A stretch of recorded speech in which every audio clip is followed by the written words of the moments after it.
नमस्कार, उत्तराखंड की समस्त जनता को मेरा नमस्कार।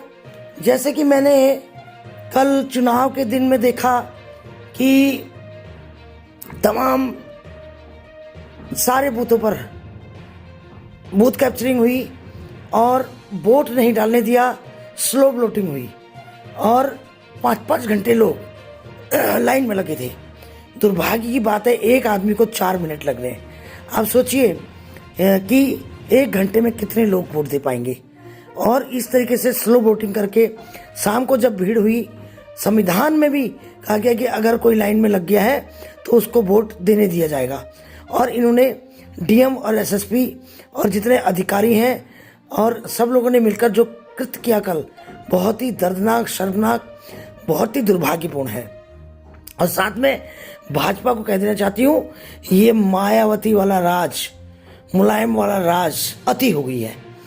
अब मायावती जिस तरह करती थी उससे भी ज्यादा हो रही है। ये अब अंत की तरफ जा रही है भाजपा। आप लिख के ले लेना, 2027 में भाजपा का सफाया होगा यहाँ से। और साथ में मैं कहना चाहती हूँ कि कितना भी कर लो, आपने मंगलौर के चुनाव में भी इसी तरह की थी, अंत में 400 वोट से जीता ना। सत्य की जीत होती है। चाहे सचिन गुप्ता 12,000 प्लस से जीतता, अब जीतेगा 2.5 से लेके 5,000 वोट के अंदर में अवश्य जीतेगा, अवश्य जीतेगा। और इसी तरह ऋषिकेश में कुल्हाड़ी भी जीतेगी और मास्टर जी भी जीतेंगे और लक्सर जी भी कांग्रेस जीतेगी। हरिद्वार में अच्छा कैंडिडेट नहीं है, इसलिए मुश्किल है। और भगवानपुर में क्या किया, एक विधायक को किस तरीके से फूट फूट कर रोना पड़ा, बड़े बड़े दुर्भाग्य की बात है।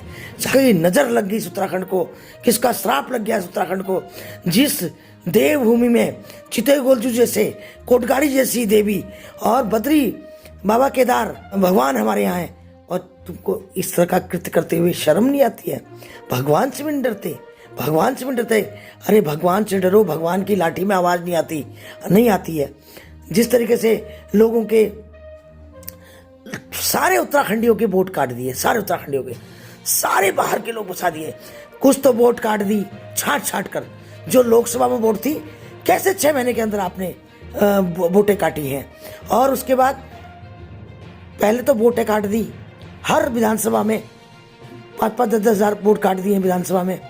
और उसके बाद फिर स्लो वोटिंग करी, फिर उसके बाद 5 बजे के बाद नहीं वोट डालने दिया, माइनॉरिटी के लोगों को वोट नहीं डालने दिया। बड़ा दुर्भाग्यपूर्ण है। इस हरिद्वार जिले के लिए बहुत ही शर्मनाक बात है। एक तरफ तो भाजपा कहती सबका साथ सबका विकास, तुम इतने कमजोर लोग हो, इतने डरपोक लोग हो, इतने डरपोक हो, तुम्हारे पास तो कैंडिडेट नहीं है। कैंडिडेट तुम्हारे पास मंगलौर में कैंडिडेट नहीं, लडोरे में कैंडिडेट नहीं, तुम्हारे पास विधायक का कैंडिडेट नहीं, मेयर का कैंडिडेट नहीं, चेयरमैन का कैंडिडेट नहीं। 27 में आपको निश्चित इस उत्तराखंड से बाहर जाना होगा। सारे उत्तराखंडियों के वोट काट दिए, सारे उत्तराखंडियों के, सारे बाहर के लोग बसा दिए। कुछ तो वोट काट दी छाट कर, जो लोकसभा में वोट थी, कैसे 6 महीने के अंदर आपने वोटें काटी हैं। और वोट नहीं डालने दिया, स्लो वोटिंग हुई और 5-5 घंटे लोग लाइन में लगे थे। दुर्भाग्य की बात है, एक आदमी को 4 मिनट लग रहे हैं। आप सोचिए कि 1 घंटे में कितने लोग वोट दे पाएंगे। और इस तरीके से स्लो वोटिंग करके शाम को जब भीड़ हुई, संविधान में भी कहा गया कि अगर कोई लाइन में लग गया है तो उसको वोट देने दिया जाएगा। क्योंकि पूरा उत्तराखंड इस बात से नाराज है। इवन भाजपा के कार्यकर्ता भी इस बात को कह रहे हैं कि ये जो किया उन्होंने बहुत गलत किया।